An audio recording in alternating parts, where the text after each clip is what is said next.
Hello and welcome to our discussion of the recently released Neo Yokio on Netflix. I'm Paul Tamai, I'm a producer here at Kotaku, and I'm here with Gita Jackson. Hi, I'm staff writer Gita Jackson. Cool. So yeah, just like up front, right off the bat, spoiler warning for everyone who's tuning in. We are going to spoil some stuff. So this is going to be like an in-depth, sort of a quick discussion on Neo Yokio and what we think. Yeah. If you have a chance to watch it before you watch this video, please do. It's only 6 episodes long. Yeah. So like 3 hours. It's only slightly longer than the new Blade Runner movie. Oh, yeah. Is that right? Yeah, it's 2 hours, 45 minutes. Oh, man, I gotta prepare myself mentally for that before I walk into that theater. I'm finally decided that I do want to see it. The Blade Runner movie? Yeah, Oh, man. We'll talk about that. We'll talk about that in another video, but yeah. But for this particular show, it was written by Ezra Koenig, the guy from who you may know from Vampire Weekend. Also, a couple other co-writing credits. Nick Weidenfeld, who did Metalocalypse, Children's Hospital, and he's actually a producer, I think, on Viceland's Nuts and Bolts. Okay, this makes a lot more sense to me Right? now that I'm hearing this. All the pieces are coming together. Right. So, and then also Alexander Benheim. But yeah, it was also produced by Production IG, who we all know from Psycho-Pass, Eden of the East, Ghost in the Shell series, and actually did Tales from Symphonia intro and cutscenes. I didn't know that. Yeah. It's pretty cool. They're pretty great. Little fun fact. fact. I mean, they're known for having really high quality, really beautiful, fluid animation. And I think something that really has stood out to people that have watched Neo Yokio is that Neo Yokio doesn't look like that. Yeah, it doesn't. At all. There are some drop frames in that show. There's some very off-model animation. Yeah. But what really struck me is that it looks exactly like the shows I used to watch when I was 15. Right. Literally exactly. To the point where I was like, this is definitely on purpose. Yeah, for sure. It's definitely intentional. Yeah. So the thing, before I watched the show, I actually just finished reading this book called Meet Me in the Bathroom, which is about the New York music scene in the mid to late 2000s, of which Ezra Koenig is a part of. There's a couple of chapters devoted to Koenig and Vampire Weekend when he was a student at Columbia and then eventually signed. And I think reading that stuff really prepared me for what I would like and not like about Neo Yokio a lot more. Okay. In the book, Koenig comes off as definitely really smart, smart enough to get into Columbia and then be in a very, famous band. Sure. But also really full of himself and very blind to the ways in which, he's not going to struggle in particular ways like some of his peers may have struggled. Right. And also just steeped in this very irritating layers of irony where it's impossible to read anything he says about himself or his work without knowing whether or not he's joking. Right. And I feel like that's a lot of that can easily also be applied to the show too at the same time, where it's is that supposed to be a joke? Am I supposed to laugh at that? Or it's kind of confusing. The easiest way I think to sum up Neo Yokio as a whole is you're not gonna know what's a joke or not. Right. And I found it really funny. Everything to me felt like it was a joke. But if you approach this, if you don't know what you're in for, and I think a lot of people didn't really know what they were going to be in for. Yeah. It's a difficult watch. Yeah. I think that's a really great point. I feel like a lot of people were so quick to sort of a reflex act as soon as they saw the first episode. Yeah. And a lot of it was from what I saw on Twitter and stuff was a lot of really negative reaction. The joke of Neo Yokio is that it's future New York with all of the same problems that New Yorkers currently have. Right. And the main character is Kaz Khan, who is a demon hunter and #1 bachelor, and he's #2, I think. In the beginning is #2. Yeah. Makes him #1. Right. But he's also voiced by Jaden Smith, and people don't like Jaden Smith right now. He has negative brand acceptance right now. He's in the negatives for sure. I think he's funny, and I just don't care, honestly. Children are gonna do what children do. Right, he was 16 when he was tweeting that stuff, so it's give him some leeway. Also, those tweets are really funny. Yeah, I mean they're still really funny. It doesn't matter if he gets. One other thing about the show is, I guess it doesn't matter if the joke is on purpose or not. It's still, I think, a funny show, and that's also what's funny about Jaden Smith's old tweets is it doesn't matter if he's joking or not. Sure. They're still incredibly funny. They're still funny regardless. Yeah. I actually, I never really had a problem with Jaden Smith. I remember when that whole thing was happening when he was dressing up as Batman to weddings and stuff. Like I was like, whatever, who cares? But yeah, like for whatever reason though, at least in this show, it is a little bit distracting from a voice acting perspective. Yes, like that's something that's that definitely I true. really couldn't like strip away from like my viewing experience of the show. Was like every time he delivered a line that was supposed to be like real punchy or like that, and you know that was supposed to like land really hard, it just never really does it right. Yeah, especially in the early episodes. Like the first half of episode 1 is like so rough. Yeah. Like he is like really, really, really struggling. Yeah. I think by the end, at least his narration is a lot better. Sure. But I don't think he really ever is a good voice actor. Yeah. And there's like some okay voice acting in this. Yeah, no, I agree. I think that like Susan Sarandon is amazing. Really funny. I love Deeza Samiro, like just even as like, I mean, I just loved it. Yeah, like the brand is strong. I love yeah, those exactly. dudes. But yeah, like for whatever reason, I couldn't get over like Jaden Smith constantly like his voice cracking and stuff like that, like the whininess, like really gets to me. I mean, I feel like it's definitely in character for him to be whiny and immature, but it's also like it didn't feel like a choice. Yeah, it felt like just him reading some lines. Yeah, I also really liked Tavi Gevinson, who was Helena St. Tesoro, and Jason Schwartzman. I didn't realize, or not Jason Schwartzman. Yeah, no, Jason Schwartzman was in this show. He's awesome. And he was really good, and I didn't even know he was in it. Oh, yeah. I think he plays that role really well. I really, really liked it. Yeah, yeah. So you also wrote a really awesome piece on it. Yeah. It's on the blog, kotaku.com. Go check it out. So, shameless plug. But what did you think of the story overall? I think it was uneven. I think altogether I liked it mostly because I tried to approach this as a critic and not bring in too much of my own baggage into it, and I think it had something to say.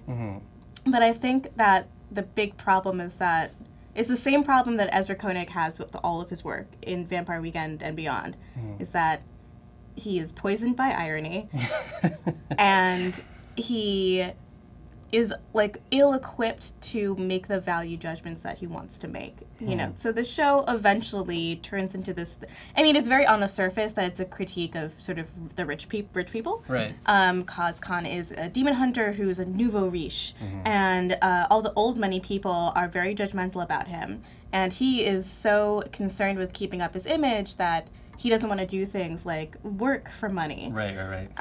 It's a simple weird concept. I like, know, what's that so about? strange. So that's obviously a very clear commentary on what it means to be rich, what it means to have money, and the superficiality of pursuing material objects. Definitely the show leans hard into this, and I think it goes to interesting places, but I don't think it ever is fully able to completely condemn the characters that the show itself admits are really bad people.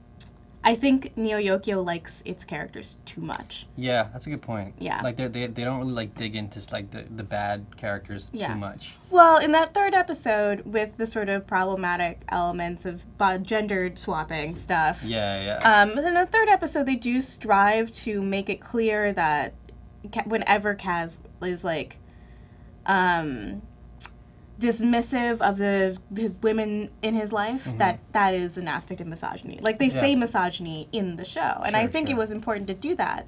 But then in the next episode, I don't need him to learn anything from that, but I need that to have more of an impact. Like, Lexi and Gottlieb in the next episode are, like, totally chill with him. Yeah. And I feel like... That's true. I didn't even make that connection. I just kind of, like, the show almost, like... I feel like the show may have been, like, meant to be seen one episode a week. Like, in that way that, like, maybe you forget about it over the next course of a week. So, when the show was produced, it was produced for a new late-night animation block on Fox. So it was actually made with the intention of airing week to week, instead of airing all at once, like I watched it on Netflix. Yeah, for sure. And it was meant to be on, like, their ADHD, like, Fox thing at, like, late at night. So it definitely makes sense that it would be, like, in that time slot. But yeah, it's an interesting show. I think like there are some things that like I think it does pretty well. That I think that are like worth kind of I guess looking into. But kind of like you mentioned too, I remember like even like some of the characters that I found like vaguely interesting.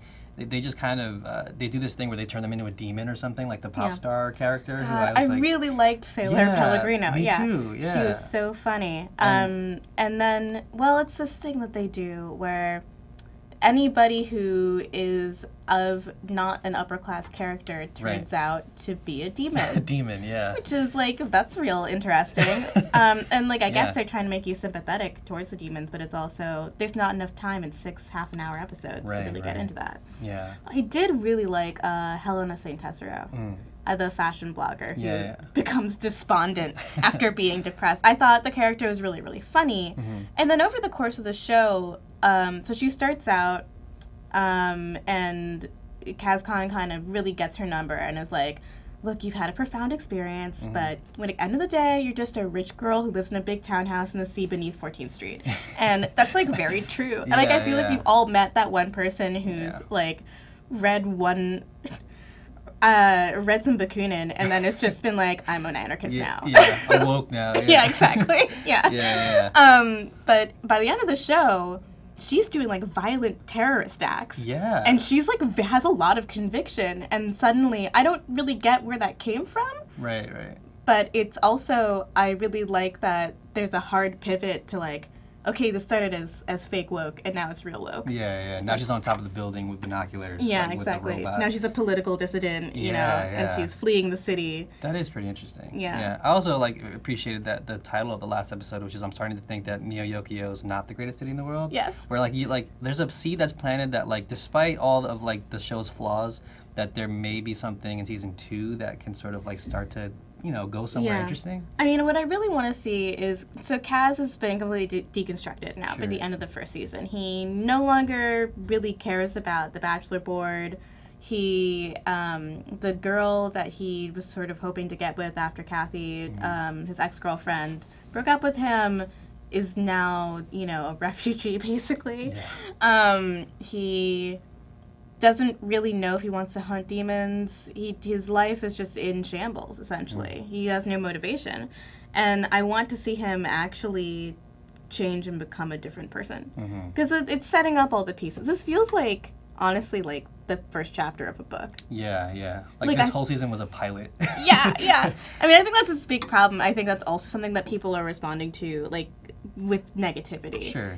There's a lot of build-up, and then the payoff is next season something might happen. Yeah, right. Which sucks. Yeah. But I still think it was really funny. Yeah. I think it had its moments where, well, I mean, sometimes I had issues with, like, the humor overall, where, like I mentioned before, some jokes don't have, like, ample room to breathe, you know? Like, there were some things that I enjoy, like, from anime tropes of, like, you know, a character's, like, funny face when, like, they react to something shocking, or and, like, I felt like those didn't land, and I don't know if it was partially because of, like, maybe Jaden Smith's sort of delivery, or if it was just, like, I don't know, a part of the animation. I can't tell what it was. I know that voice acting did absolutely contribute to whether, you know, my enjoyment of the jokes. Every time Desus and Miro said anything, I was, like, very on board. The whole Caprese boy, side plot was so funny to me. Yeah, I wanted to hear more of Desus, actually. Desus' character, who, I forget his name, I'm blanking on it. It was either Lexi or Gottlieb. Yeah, I think it was Gottlieb. Yeah, Gottlieb. Yeah, I feel like Desus was less in it, which is too bad. And I wanted to hear his voice, because you could tell he was, like, kind of, like, hamming it up a bit and, like, having fun with it. Yeah. And that's kind of cool, because he's like, you know, I love those guys, and hearing them in a different sort of context is kind of cool. Yeah. But yeah, I guess just to sort of, like, slowly wrap this all up. Okay. In terms of, like, what you think the show could do better in season 2, like, if they could head in that direction, you know, while they're heading in that direction, what are some things you think that? I mean, honestly, I just want it to be a bolder show. Like, it's the problem with, like, using irony as sort of a deflection from having to be overt or since like overly earnest about the things you believe is that you end up coming off like you don't really believe in anything. And I think that's just like the vibe of the show for me is like I know from like observing the politics of all the people that are involved in the show that they do find something really disturbing about the amassing of capital. Yeah. However, you could and hundreds of thousands of people did watch this show and weren't able to absorb that. And that's not a problem with those people. That's a problem with the show. So I really just want them to like maybe just be slightly more overt. Yeah. And I, you know, as much as funny as I found it also to watch a show that looked exactly like the bootleg stuff I was watching from like illicit tours in 2005, I would really appreciate maybe some updated animation. Yeah, that would be nice. That would be like, you know, also like a little bit more detail in the world overall, just like from an art direction standpoint. But I will say, like, just sort of build off of what you just said. Like there were moments where they sort of were exploring these other parts of Neo Yokio that I felt like, oh, I want to see more of that. Yeah. Where like Long Island Wall City or whatever it's called, where like in the last episode he sort of drives into an area where they all start like kind of beating up his car and they're saying like, don't you see we're dying down? Which I think, by the way, was Jesus. Like I could tell it was his voice. I want to see more of that stuff. Yeah. That's fascinating. It did really bother me that it's implied but never really shown that, you know, Queens and Brooklyn still exist, but they've turned into these horrific slums. Yeah. And it's interesting I mean, the point of the show, obviously, is that these rich people don't even begin to think about poor people. Right. But it's also like, please show me that the people without money still have lives. Yeah. That would be cool. Yeah, seriously. Maybe Helena takes a trip over to like... Yeah. Well, now she's in New Jersey, right? Oh, she's in Jersey now. Yeah. Oh. It's funny to me that New York is now Neo Yokio, but New Jersey is just New Jersey. New Jersey? Yeah. Yeah, I mean, that'll probably never change. Sorry, New Jersey. All right, cool. So that pretty much does it for our discussion of Neo Yokio. Thank you so much for joining me. This was a lot of fun. Thank you for joining us. I would also highly recommend checking out Gita's post on Kotaku at kotaku.com.